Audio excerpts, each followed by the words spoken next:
Le famose navi che portano Colombo nelle Americhe sono il risultato di un'unione. L'unione tra due tradizioni costruttive diverse che hanno attraversato tutto il Medioevo. E quando i due percorsi si sono incontrati hanno messo fine al Medioevo stesso, portando verso una nuova epoca. Se volete scoprire come è stato possibile, benvenuti a un viaggio nell'evoluzione delle navi medievali.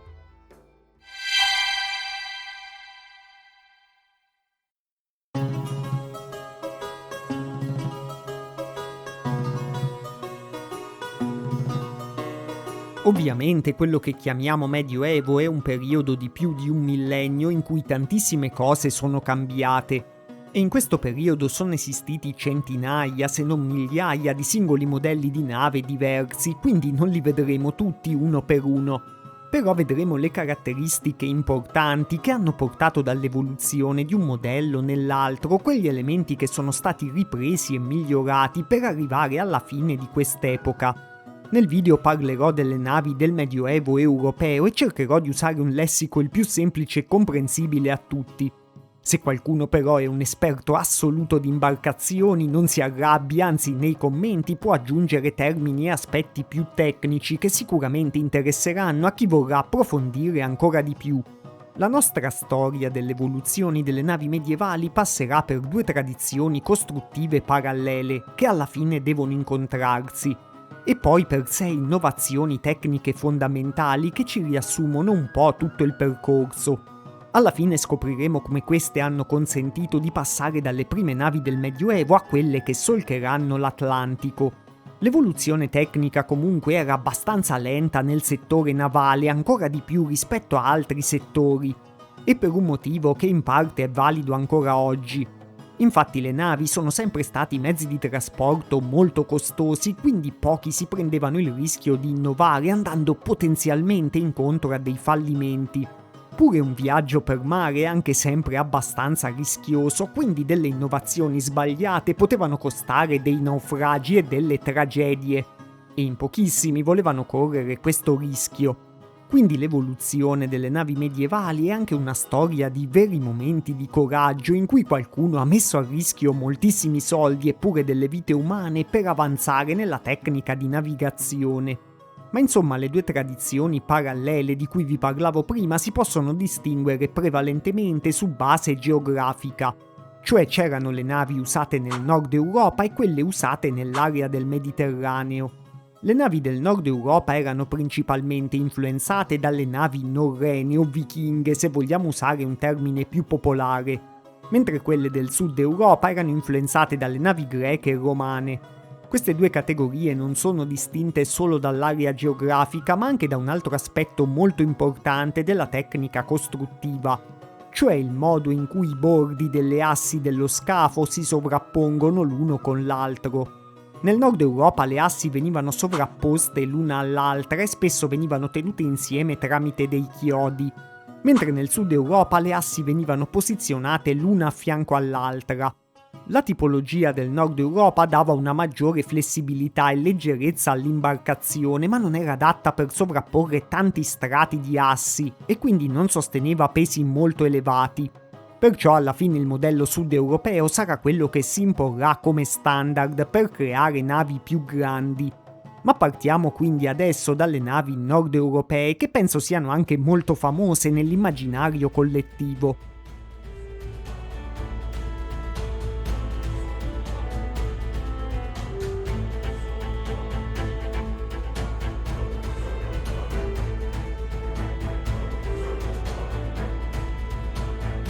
Una nave famosissima vichinga a volte viene impropriamente chiamata Drakkar. In realtà il suo vero nome sarebbe Dreki, che in norreno significa drago. Probabilmente deriva dalle celeberrime decorazioni a testa di drago sulle prue delle navi, ma forse potrebbe anche derivare dalla forma delle navi stesse. Infatti, contrariamente a quello che si pensa oggi, spesso queste avevano sulla prua una spirale, che era un simbolo sacro molto utilizzato dai popoli celtici e scandinavi. Il Dreki era una nave lunga circa 25 metri, stretta e slanciata, che poteva navigare anche in acque di un solo metro di profondità. Questo consentiva di avvicinarsi molto alla riva e rendeva gli sbarchi velocissimi. Così questa nave era un po' la base per le famose rapidissime incursioni dei vichinghi sulle coste nord europee. Il Dreki poteva essere spinto dai remi vicino alle coste, ma aveva anche una vela rettangolare per navigare in mare aperto. Queste navi vichinghe raggiungeranno il massimo del loro impiego e del loro avanzamento tecnologico tra l'VIII e l'XI secolo d.C., proprio in concomitanza con la grande espansione vichinga che toccherà allora tantissime zone del mondo conosciuto. Esistevano anche dei modelli lunghissimi chiamati Snekkar, ovvero serpente. Nonostante la fama di questo modello di navi, è uno dei tipi di imbarcazioni che vedremo che ha influenzato di meno l'evoluzione complessiva delle navi medievali. E penso che forse avete già intuito perché. Infatti il Dreki veniva usato per diversi scopi anche se era particolarmente efficace in ambito militare. Cioè era una nave pensata prevalentemente proprio per dei raid e dei saccheggi sulle coste, una cosa per cui i norreni erano famosissimi e temuti in tutta Europa. Però con il tempo, pian piano, i popoli norreni si integrarono con gli altri popoli europei e diventarono sostanzialmente molto più pacifici. Quindi queste navi, pensate per l'attacco rapido, diventarono sempre meno utili. Ma non è che i norreni non siano importanti per la nostra storia, anzi. Essendo abilissimi navigatori, avevano anche un altro modello di nave che è meno famoso e che era chiamato Knar. Questo termine indicava una nave mercantile, infatti lo Knar era un tipo di imbarcazione usata prevalentemente per scopi commerciali, oppure per viaggi oceanici e al massimo in alcuni casi per fornire dei rifornimenti ai guerrieri che stavano combattendo sulla terraferma. La tecnica di costruzione era la stessa del Dreki, anche se proprio per il suo scopo di nave da carico lo scafo era più corto e misurava circa 16 metri e era anche più largo e più profondo. Lo Knar quindi poteva portare carichi maggiori, ma di conseguenza era anche meno agile in mare. Però proprio quando i norreni entreranno in una fase di coesistenza molto più pacifica con gli altri popoli, esporteranno questo modello che quindi sarà la base per le imbarcazioni commerciali di area nord europea. Infatti la principale evoluzione dello Knar è una nave chiamata cocca, che è fondamentale per la nostra storia dell'evoluzione delle navi medievali. La cocca viene citata per la prima volta nel X secolo d.C. e probabilmente è nata proprio dall'unione delle conoscenze tecniche usate per le navi vichinghe con le canoe di area germanica usate sui fiumi. Forse è stata sviluppata nella Frisia, che è una regione tra l'Olanda e la Germania, o nella penisola dello Jutland dove si trova la Danimarca. E proprio nella cocca verranno introdotte ben 2 delle 6 innovazioni tecniche di cui vi parlavo all'inizio. La prima innovazione è più che altro una scelta, ovvero quella di dare maggiore importanza alla vela. Spesso il ruolo dei remi era preponderante. Sviluppando invece queste navi commerciali più grandi, i popoli del nord Europa si sono accorti che muoverle con i rematori era troppo costoso e poco efficiente. Così hanno raffinato sempre di più la produzione di vele che riuscissero a spingere le navi quasi da sole. Quindi tra l'XI e il XIII secolo è nata soprattutto tra Olanda, Fiandre e Inghilterra una catena produttiva che era specializzata nelle vele di lino. Delle vele che erano allo stesso tempo grandi e leggere. C'era chi filava con telai avanzati per il tempo, chi cuciva e chi rendeva impermeabili le vele con sostanze come la pece.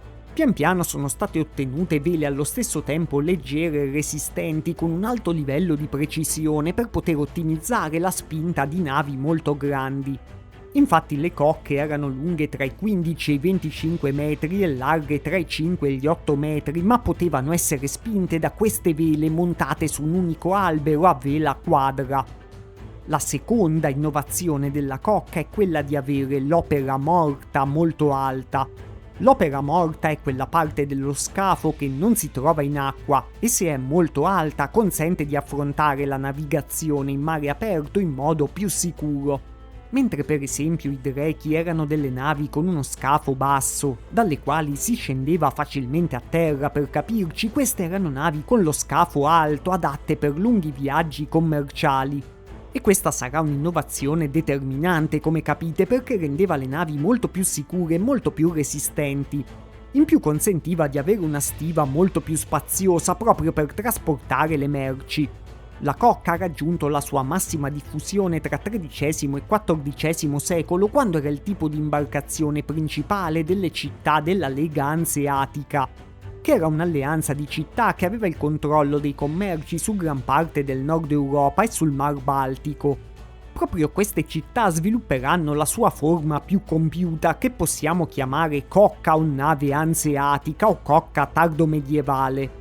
In questo modello c'erano altre due grandi innovazioni tecnologiche che non sappiamo bene dove siano state introdotte per la prima volta, ma erano estremamente importanti.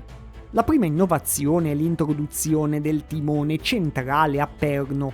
Infatti fino al Medioevo le navi avevano o un solo timone o due timoni laterali che erano sostanzialmente delle grosse pale posizionate a poppa, mentre il timone a perno era messo in una posizione centrale e la barra del timone si inseriva in una feritoia. Con questo timone si poteva sterzare molto meglio in mare e si potevano pilotare delle navi più grandi e pesanti senza perdere il controllo. Il timone centrale a perno si univa perfettamente con un'altra grande innovazione, ovvero quella di dotare le navi di più alberi. Infatti tante navi alto medievali avevano un solo albero, mentre queste ultime versioni avevano anche un albero di poppa e un albero di prua. Come è facile capire, questo consentiva di sfruttare il vento in una maniera molto più efficiente e era una vera svolta nella navigazione. Dei modelli molto grandi di cocche erano chiamati con il termine orca e avevano una capacità di carico ancora più ampia. Ma adesso che abbiamo visto le navi del nord Europa, dobbiamo anche vedere le navi mediterranee, perché sarà solo dall'incontro tra le due tradizioni che potremo arrivare alla fine dell'evoluzione delle navi medievali.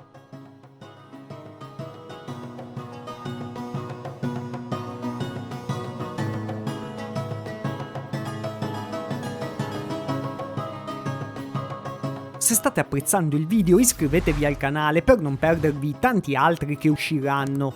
E se siete già iscritti magari date anche un'occhiata alla sezione iscrizioni di YouTube, così potrete sempre vedere gli ultimi video che ho pubblicato.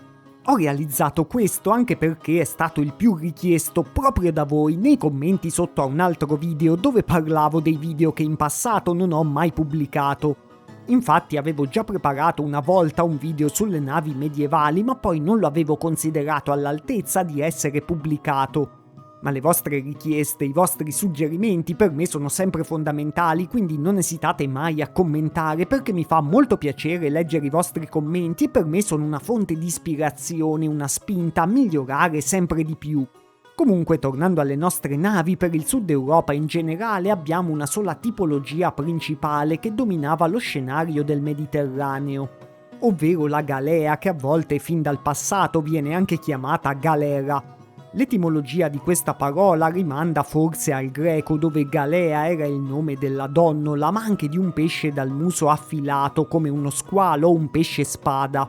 Attraverso un passaggio intermedio che viene rappresentato dal dromone bizantino di cui adesso parleremo, la galea medievale viene considerata l'erede delle navi del Mediterraneo antico, essendone una naturale evoluzione. Per le navi del Mediterraneo bisogna dire che non è sempre possibile distinguere tramite le fonti antiche se fossero usate per un solo scopo o per più scopi diversi.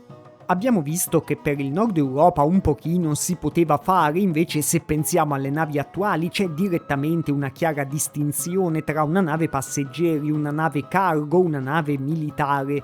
Ma nell'area del Mediterraneo non era così, anzi probabilmente per i costi elevati di costruzione e di mantenimento le stesse navi che erano usate per i commerci potevano trasportare passeggeri. E tanto meglio se al momento necessario potevano essere anche adibite a navi militari. Venendo un po' alle prime navi del Mediterraneo europeo, parliamo appunto del dromone, che in greco significa corridore. Questi modelli risalgono al V-VI secolo d.C. e erano usati dai bizantini. Visto che sono rimasti in uso fino al XII secolo e quindi per circa 700 anni hanno subito nel corso del tempo diverse modifiche. in particolare rispetto alla grandezza e al numero di ordini di remi che avevano.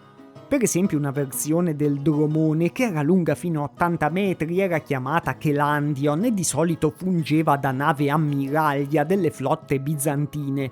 Molti dromoni presentavano anche un castello, cioè una struttura sopraelevata rispetto al ponte che poteva anche servire per lanciare il famoso fuoco greco. In più, per spostarsi il dromone prediligeva l'uso dei remi, anche se ovviamente poteva usare pure una vela latina.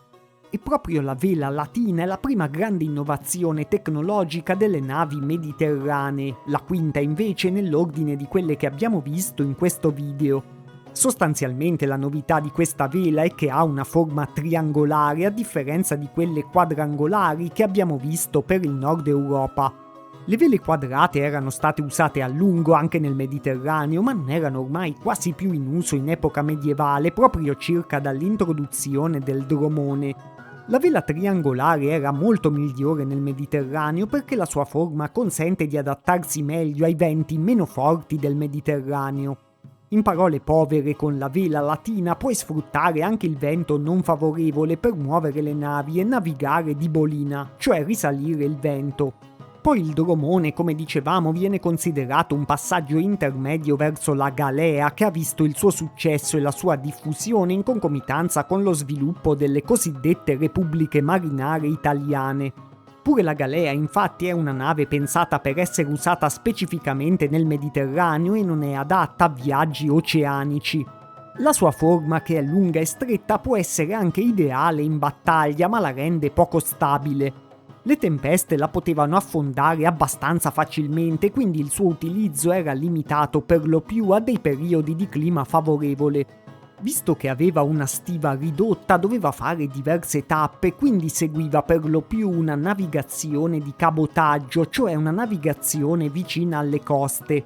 I rematori delle galee erano sottoposti a un lavoro molto duro, come penso tutti sapete, e spesso erano dei criminali o dei prigionieri di guerra. Anche se c'era pure, a differenza di quello che tanti pensano, chi faceva pure il rematore semplicemente per mestiere. Nel XIII secolo, all'apice proprio della potenza delle repubbliche marinare, si sono diffuse tante varianti della galea che avevano scopi specifici come la galea grossa oppure navi più piccole e versatili come il brigantino, la fusta e la galeotta. Poi non tanto le navi in sé, ma la navigazione in generale nel Mediterraneo ha portato alla sesta innovazione tecnologica fondamentale, ovvero l'uso di bussole e carte nautiche.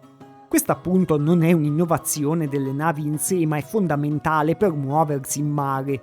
Le repubbliche marinare italiane avevano importato la tecnologia della bussola, che probabilmente era nata in Cina, e chi navigava sul Mediterraneo aveva anche sviluppato dei portolani, cioè delle carte di navigazione molto precise.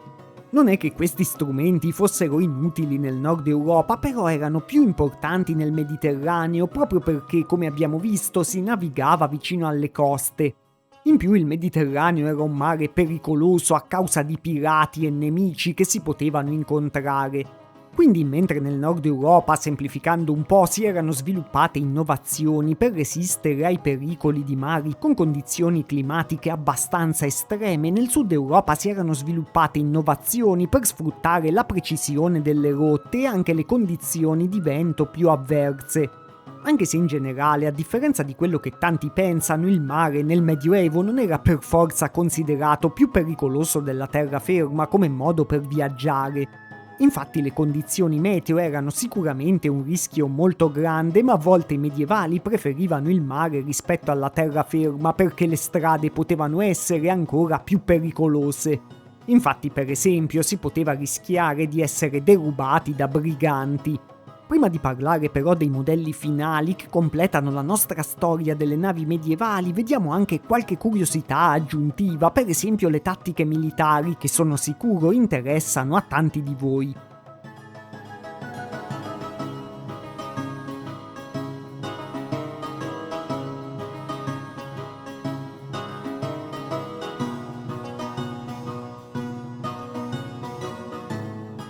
Per quanto riguarda le battaglie navali su larga scala, nel Medioevo erano poche e la maggior parte degli scontri contava realisticamente massimo qualche centinaio di navi su entrambi gli schieramenti, anche se le fonti antiche spesso riportano al contrario numeri molto più alti e non proprio credibili, ma questo succede anche per gli eserciti. Infatti si cercava spesso di far sembrare le battaglie molto più grandi e epiche di quello che erano state nella realtà. A differenza di oggi, il potere della flotta non stava tanto nell'embargo, nel controllare delle rotte, che era una cosa non molto fattibile all'epoca, ma nell'essere in grado di produrre navi nuove o di allestire navi già esistenti più rapidamente dei nemici.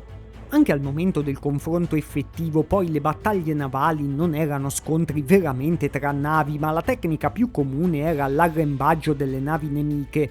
E quindi presto, come già succedeva nell'antichità, anche una battaglia navale si trasformava sostanzialmente in una battaglia di terraferma sopra i legni delle imbarcazioni.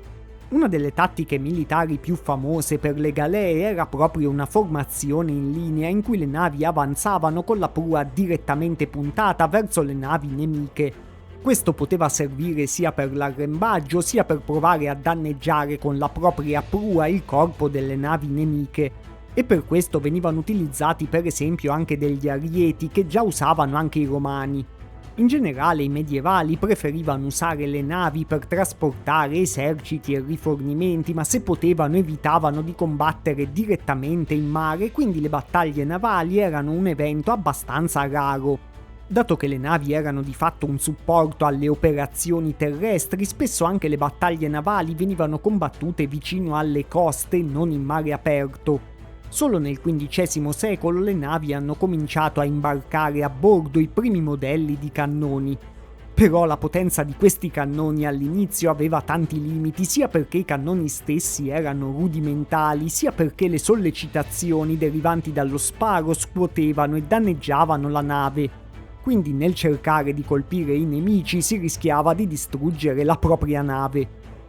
Nei primi secoli del Medioevo, come abbiamo già accennato prima, la flotta più avanzata era sicuramente quella bizantina con i suoi dromoni e con il temibile fuoco greco.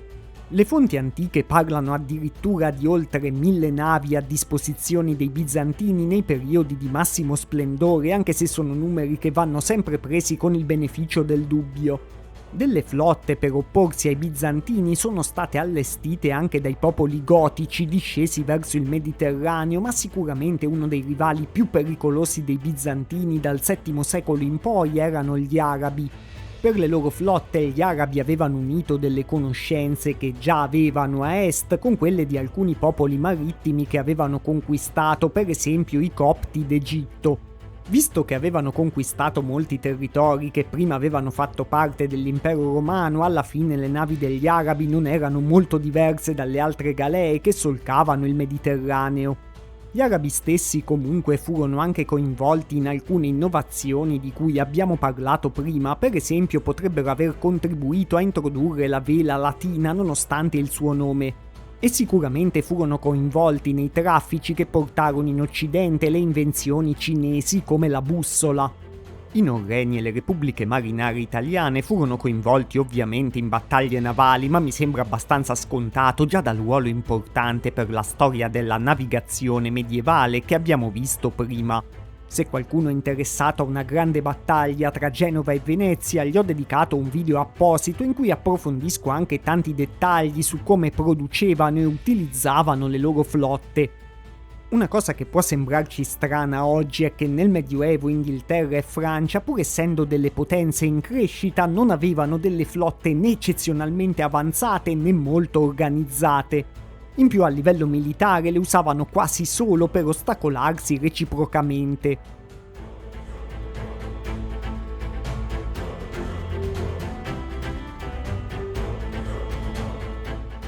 Un'ultima curiosità interessante è anche che le navi medievali avevano già dei nomi propri.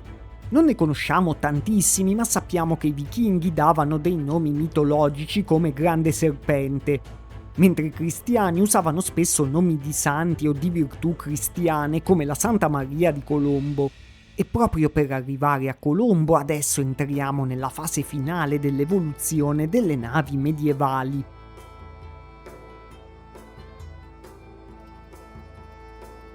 Abbiamo visto che le navi nord europee erano già tecnologicamente molto avanzate, ma serviva che incontrassero le navi del Mediterraneo perché nascessero i modelli definitivi. Alcuni incontri avvennero per esempio quando i crociati nord europei arrivavano nelle acque del Mediterraneo, ma senza dubbio il motivo principale erano i commerci.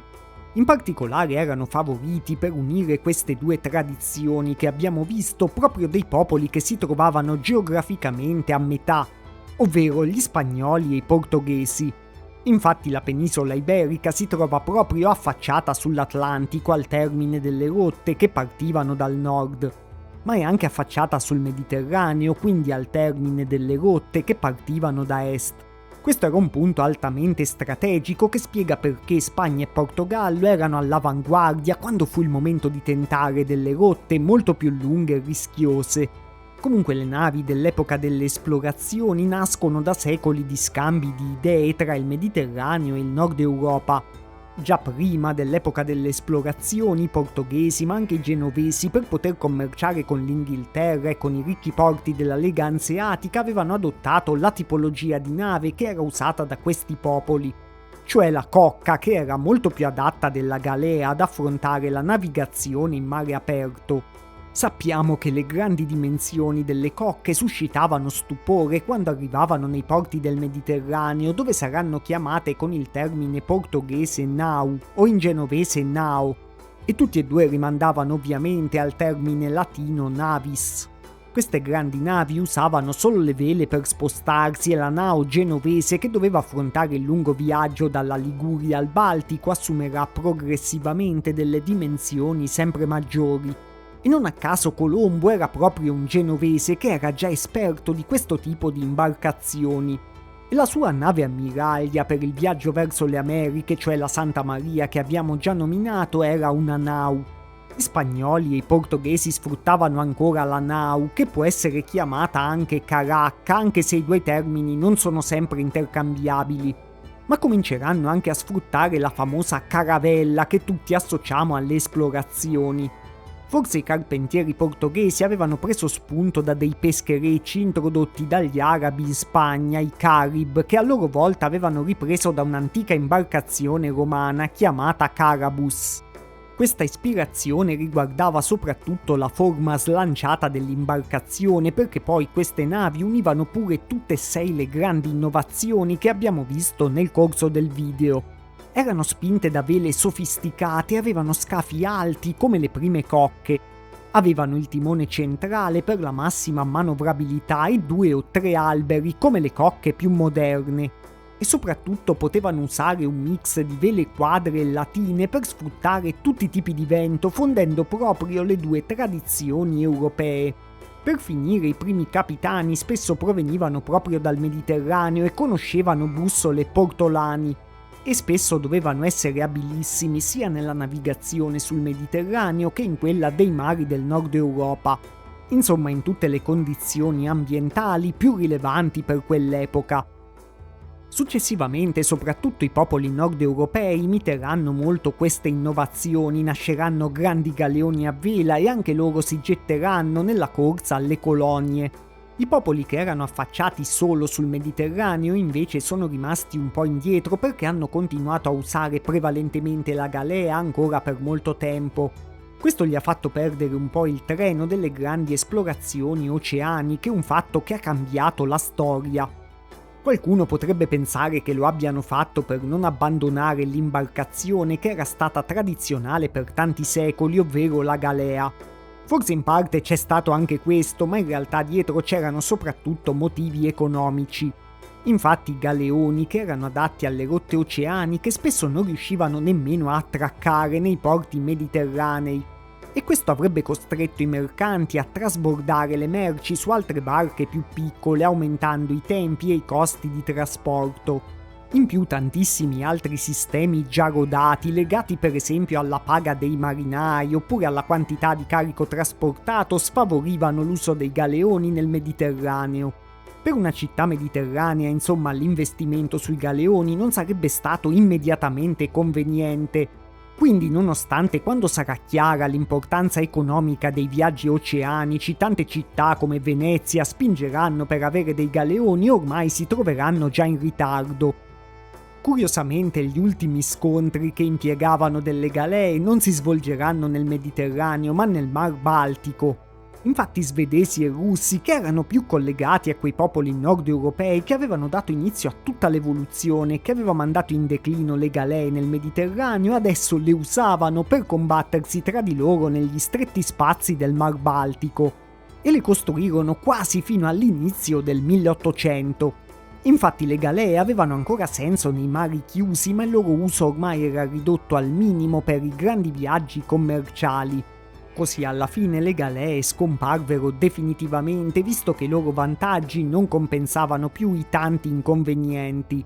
Come era successo anche per le armi da fuoco, che pian piano hanno sostituito le armi bianche, le innovazioni tecniche nella navigazione hanno contribuito a segnare definitivamente la fine di quell'epoca, che oggi chiamiamo Medioevo.